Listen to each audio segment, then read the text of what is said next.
Hello दोस्तों, कैसे आप सब। आई होप कि आप सब अच्छे होंगे। तो 10th क्लास मैथ में आप लोगों का बहुत बहुत स्वागत है। तो चलिए आज देखते हैं प्रश्न वाली 8.2 का प्रश्न संख्या 2 का 2 नंबर, 3 नंबर और 4 नंबर जो ऑब्जेक्टिव दिया हुआ है उसको कैसे बनाया जाए। तो देख लीजिए, 2 का 1 नंबर सवाल दिया है 1 माइनस 10 स्क्वायर 45 बटा 1 प्लस 10 स्क्वायर 45 दिया हुआ है। तो बस देख लीजिए, इसको करना कुछ नहीं, बस वही मान रखना है और आंसर लेकर आ जाना है। 1 का 1 रहेगा यहाँ पर, फिर माइनस 10 45 का मान होता है 1 स्क्वायर है तो यहाँ पर स्क्वायर कर देंगे। फिर बट्टे में देख लीजिए 1 है तो यहाँ पर 1 रखेंगे। फिर प्लस है, प्लस 10 45 का मान होता है 1 स्क्वायर है तो स्क्वायर कर देंगे। फिर देख लीजिए 1 का 1 हो गया, फिर माइनस 1 का स्क्वायर 1 होता है, बट्टे में कितना हो जाएगा 1 प्लस 1 हो जाएगा। और फिर इसको घटाइएगा तो कितना, 1 में से 1 का कितना हो गया 0।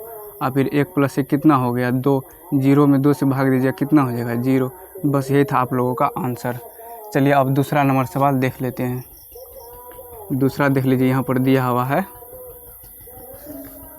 दूसरा दिया हुआ है तीसरा नंबर था 2 का दूसरा नंबर था। पहला नंबर क्वेश्चन पहले वाले वीडियो में बना दिए हैं। और तीसरा नंबर देख लीजिए, sin 2a बराबर दिया है 2 sin a। sin 2a बराबर 2 sin a यहाँ पर दिया हुआ है। तो देख लीजिए, बस भाई इस पर करना कुछ नहीं है, तो सेम टू सेम फार्मूला दिया हुआ है तो यहाँ पर बगल में फार्मूला लिख लेंगे। चूँकि sin 2a बराबर फार्मूला होता है 2 sin a into cos a होता है फार्मूला। बस करना कुछ नहीं, इस फार्मूला को रखना है। sin 2a का बराबर फार्मूला होता है 2 sin a into cos a। यहाँ पर sin 2a की जगह पर ये रखेंगे 2 sin a into cos a को रखेंगे, बराबर में जो है सो रहने देंगे, 2 sin a हो गया। यहाँ पर देख लीजिए cos a को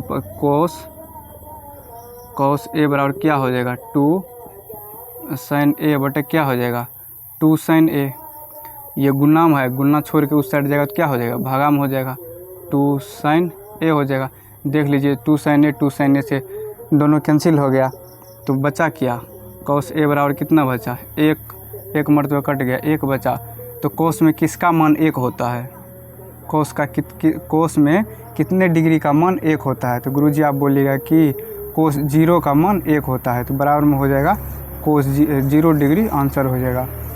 लेकिन देख लीजिए यहाँ पर बहुत सारे गुरुजी ऐसे लिख देते हैं, लेकिन ये ऐसा नहीं होता है।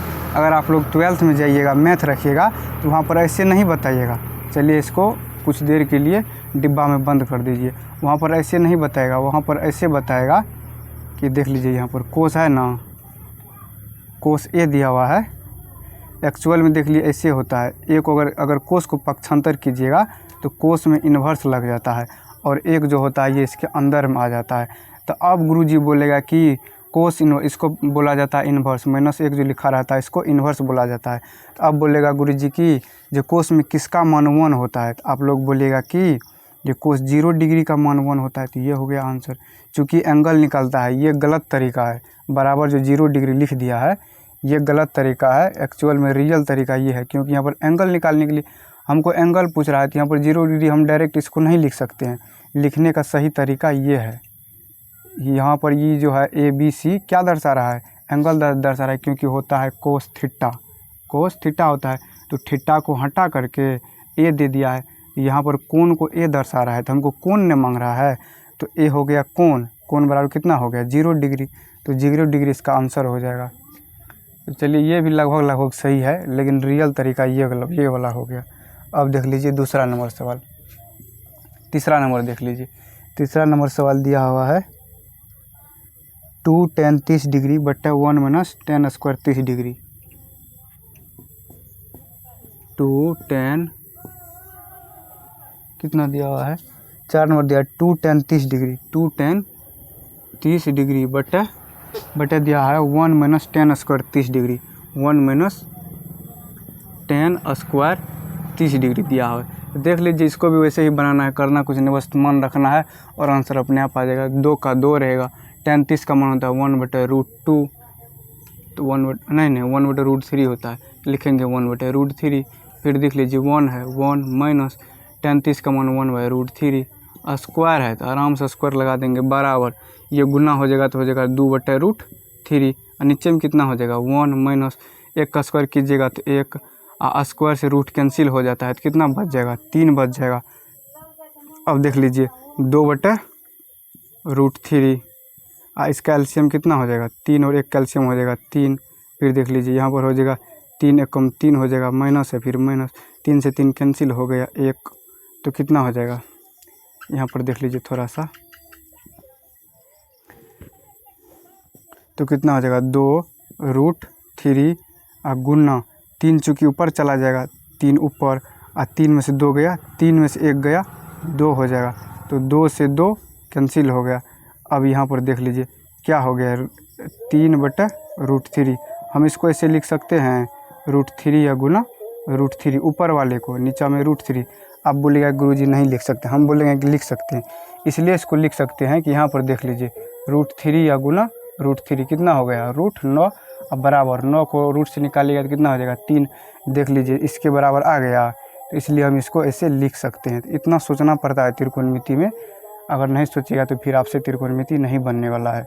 इतना सोचना पड़ता है कि नीचा में 3 आया है, ऊपर में 3 है, नीचे में √3 है, तो 3/√3 तो किसी का मान होता नहीं है। त्रिकोणमिति में सबसे ज़्यादा दिक्कत होता है विद्यार्थी को सोचने में, तो 3/√3 तो किसी का मान नहीं होता है, इसलिए यहाँ पर सोचना पड़ता है कि क्या किया जाए कि एक ठो √3 कट जाए, तो ऊपर में √3 आ जाएगा। तो देख लीजिए एक ठो √3 कट गया, कितना बच गया √3। तो √3 किसका मान होता है, यहाँ पर ऑप्शन में देख लीजिए दिया हुआ है, ऑप्शन में दिया है cos 60 का मान √3 होता है, नहीं होता है। sin 60 का √3 होता है, नहीं होता है। sin 60 का मान होता है √3/2 होता है। अब tan 60 का मान कितना होता है, tan 60 का मान होता है √3, तो यहाँ पर हो जाएगा tan 60 डिग्री। बस यही था आप लोगों का आंसर। थैंक यू मेरे दोस्त, अगर वीडियो अच्छा लगा हो तो लाइक और सब्सक्राइब ज़रूर कीजिएगा और कमेंट में बताइएगा कि आप लोगों को वीडियो कैसा लगा। तब तक के लिए जय हिंद।